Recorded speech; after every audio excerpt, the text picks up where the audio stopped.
Harry's attempt to reap revenge on his grandmother is ultimately backfiring on him. Prince Harry could see his upcoming memoir backfire hard on him, as a body language expert warned of a key flaw in the Duke of Sussex's publishing strategy. The palace is now fighting back against him and Meghan, and it's clear that Her Majesty is fed up with their antics. Yes, it is obvious to most people, but the royals know when to pick their battles. The Duke of Sussex agreed to have his military titles taken away last year as part of an agreement with his grandmother, the Queen. Harry reportedly was upset by the loss of his military titles as he stepped back from his royal role. The Duke of Sussex recently penned an emotional letter to a couple in the UK, whose late son served alongside Harry in Afghanistan in 2008. Addressing Harry's letter, he said, "I think this sort of tells you where Harry's head is at quite a lot by saying that I wish I could do more." Undoubtedly, he has been very affected by losing those military appointments. Revenge does not look good on Harry. He looks foolish the more he throws tantrums because he didn't get what he and Meghan wanted. So, the Daily Mail put out an article reporting that the Duke of Sussex wasn't happy that his grandmother, Her Majesty the Queen, stripped him of his patronages and his beloved yet honorary military titles. Does the man have no shame? His grandfather, Prince Philip, had been in the hospital a few weeks by the time the interview was filmed and likely knew he was dying. If the reports are correct, then the Sussexes were well aware of the situation.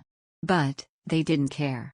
After all, there was that story about how Meghan felt the palace was using Prince Philip as an excuse to muzzle her into keeping quiet. Harry doesn't understand that because he moved out of the UK that he could no longer keep honors like his military titles and patronages if he wasn't going to show up to events. Through it all, the Queen has remained dignified in her stoicism. Yet, her legendary patience is being tested by the latest Sussex bombshell. Indeed, it's believed the 95-year-old monarch finally snapped after she was informed her grandson is writing a memoir as part of a 4-book deal. But the real kicker is a caveat that the second book isn't to be published until after she dies. Honestly, it's just one attack after the other. Harry and Meghan need to stop. Whatever they are planning must be huge. Understandably, the Queen is devastated by these latest developments. Harry used to be such a kind, sensitive boy, explains the royal insider.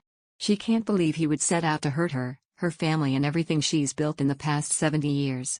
She is very tired and still deeply grieving the loss of her husband, Prince Philip, in April. And her retreat is also down to the Sussex problem.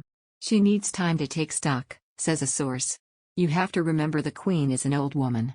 She must be struggling to keep up with the myriad ways they keep hurling insults at the institution that she's dedicated her whole life to, ensuring its survival.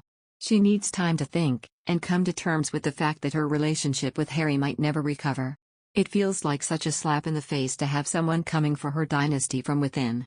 Speaking on his YouTube channel The Body Language Guy, Mr. Roses said, if he mentions mental health again, and you can bet that he will, he's going to hit a wall. If you're a celebrity and you write a memoir, it's to capitalize on the fact you have fans that want to know something new about you. Something secret, something you have been struggling with for years. But Harry has the not-so-small problem that his life has been documented ever since he was born.